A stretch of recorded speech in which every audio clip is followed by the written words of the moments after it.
Good morning, student. Welcome in online classes.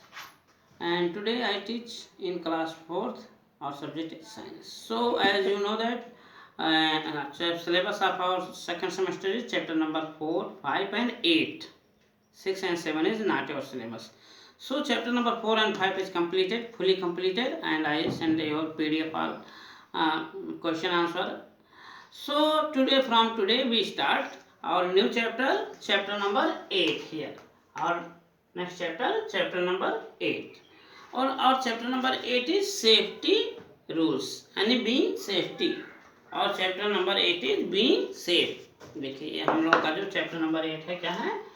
Being safe है. Being safe माने हमको कैसे सुरक्षित रहना है, हमको जो है कैसे सुरक्षित रहना है, तो ये इसके बारे में बताना है. अब इसमें देखिए क्या कह रहा है, एक्सीडेंट कैन हैपन एनीवेयर. ठीक है, कहीं पर भी एक्सीडेंट हो सकता है, any time and any one. तो एक्सीडेंट जो होता है यानी कोई दुर्घटना जिसको हम लोग कहते हैं, ये कहीं पर भी हो सकता है, कभी भी हो सकता है और किसी के साथ भी हो सकता है. ठीक है, तो they can do harm to our life and property. ये क्या करते हैं, हमारे लाइफ को ख़त्म कर सकते हैं, हमारे बॉडी में मतलब पूरा वही लाइफ ख़त्म कर सकते हैं, या हमारे प्रॉपर्टी को भी ख़त्म कर सकते हैं. Accident can be avoid only if be follow some safety rules.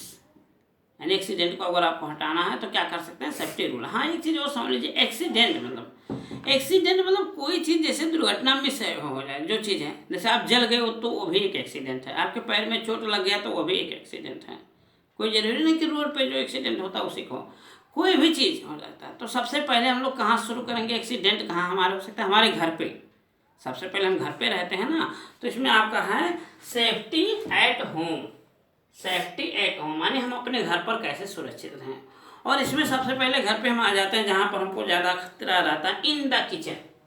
Kitchen में जैसे हम लोगों को बहुत सावधानी रखना होता है. हाँ, क्या क्या दुर्घटनाएं हो सकती हैं in the kitchen. In the kitchen, तो किचन में जानते हैं आपका क्या क्या होता है, ऐसे खाना बनता है. तो सबसे पहले तो ये देखिए इसमें दिया गया है, मेक यूज ऑफ कॉटन और tong to handle hot object. यानी अगर आपको कोई गर्म चीज़ें पकड़नी है तो आप कॉटन के कपड़े से लेके पकड़िए, या टंग मतलब क्या होता है, सरसी जिसको हम लोग कहते हैं. ठीक है, प्लास हो गया, सरसी जो होता है पकड़ने के लिए क्षमता. तो ये आपको ऐसी चीज़ों से हमको उसको पकड़ना चाहिए, डायरेक्ट हाथ से नहीं छूना चाहिए, हमारा हाथ क्या होगा, जल जाएगा. दूसरा चीज़ दिया है, do not try to light the gas stove by yourself. और जो छोटे बच्चे हैं, आप लोग जैसे हों, तो आप खुद नहीं कभी जलाना चाहिए कि कोई चाय बनाना कोई चीज़ है, लो हम जला दें. ठीक है, लाइटर जैसे हुआ, अपने बड़ों से, अपने मम्मी पापा से कह के उसको जलवाया कीजिए.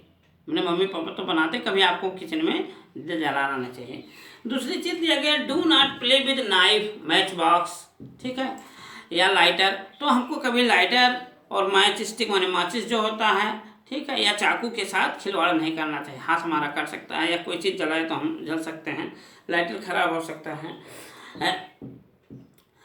फिर लिखा है synthetic class care fire easily. हाँ, सिंथेटिक क्लास जो होते हैं, ठीक है, ये क्या करते हैं, ये आपको आग को जल्दी पकड़ लेते हैं. इसलिए हमको हमेशा अगर किचन में जा रहे हैं या काम जो करते हैं, वहाँ कॉटन के कपड़े पहनने चाहिए. कपास जो रुई होता है, इससे जो कपड़े बनते हैं, कॉटन यानी सूती कपड़े पहनना चाहिए. ठीक है, कॉटन के कपड़े.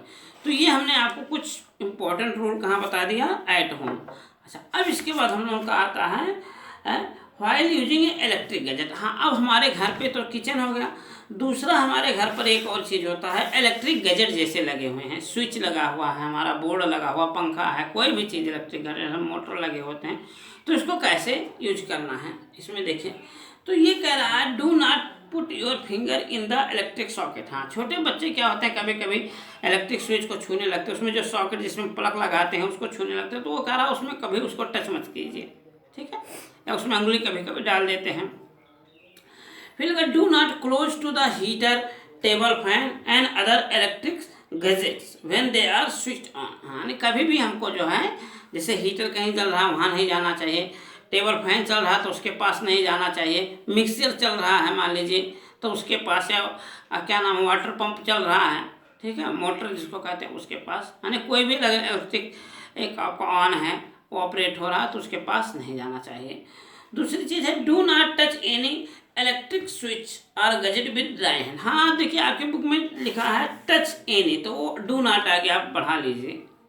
तीसरी लाइन आप देखिए बुक में पेज नंबर 78 पे जो हम लोग पढ़ रहे हैं व्हाइल यूजिंग इलेक्ट्रिक गैजेट, तो इसमें थर्ड वाले में डू नॉट मिस हो गया है, तो इसको आप टच एनी इलेक्ट्रिक स्विच और गैजेट विद ड्राई हैंड के आगे डू नॉट बढ़ा लीजिए। यानी हमको कोई भी इलेक्ट्रिक गैजेट या बटन भीगे हाथों से नहीं छूना चाहिए कि हम नहाए या हाथ धुले, नहा के आ रहे हैं, कोई चीज़ हमको गर्मी लग रही है, लाइए पंखा चालू कर दें, ठीक है, तो भीगे हाथ से नहीं कभी भी आपको। और कभी भी हमको स्विच डायरेक्ट छूना ही नहीं चाहिए। आप कोई पेन हो, डस्टर, मतलब कोई भी ऐसी चीज़ें हों, उससे आप ऑन ऑफ कीजिए। और जब हमको कोई इलेक्ट्रिक बड़ों के लिए है, अगर उपकरण पर कोई काम करना, तो हाथ में जो है ड्राई रबर क्या होता है, ग्लव्स पहन लिया जाता है, ठीक है। और हमेशा अगर इलेक्ट्रिक ऑन कर रहे हैं तो आपके पास क्या होता है, पैर में स्लीपर होना चाहिए। तो ये हो गया। अब एक हम लोगों का इसमें और आता है बहुत, while using stair windows and door. जब हम लोग स्टेयर में सीढ़ियों से उतरते हैं, चढ़ते हैं, तो उस समय दरवाज़ा, खिड़कियाँ, इस समय क्या हमको सावधानी रखना। तो इसमें है do not run up and down stairs, it may be your you trip and you may fall down. यानी हमको सीढ़ियों पर दौड़ते हुए चढ़ना या उतरना नहीं चाहिए, ठीक है। हमको जो है सीढ़ियों पर कभी भी दौड़ते हुए चढ़ने या उतरना नहीं चाहिए। इसके बाद ये do not slide down on the railing of the staircase. हाँ कुछ बच्चे होते हैं जैसे स्टेयर केस की रेलिंग जो बने रहते हैं उस पर से खेलने लगते हैं, उस पर स्लाइड करते हैं, तो ये नहीं करना चाहिए। Never bang the windows or door while shutting or opening, you may hurt your finger and hand. हाँ यानी जो दरवाजे को तेज़ी से क्लोज करो, बंद करो, तो उसमें कहीं आपकी उंगली पिस सकती हैं, इसलिए उसको बहुत आराम से खोलना या बंद करना चाहिए। तो ये चीज़ें जो हमारा क्या होगा, इसमें घर पे क्या क्या सावधानियां बरतना चाहिए, हमने किचन में बता दिया, इलेक्ट्रिक जो गैजेट होते हैं उसके बारे में बता दिया, स्टेयर पे आराम से उतरना चढ़ना चाहिए, डोर और विंडोज़ के बारे में बता दिया, कैसे आपको उसको ओपन करना, क्लोज करना, बहुत तेज़ी से करेंगे तो उसमें जो शीशे लगे रहते हैं उसको टूटने का डर रहता है, ये सारी चीज़ें बता दिया। अब आप होमवर्क में नोट कर लीजिए। तो होमवर्क में लिखिए right any 5 safety rule at home. Write any 5 safety rule at home. Okay, thank you. Have a nice day.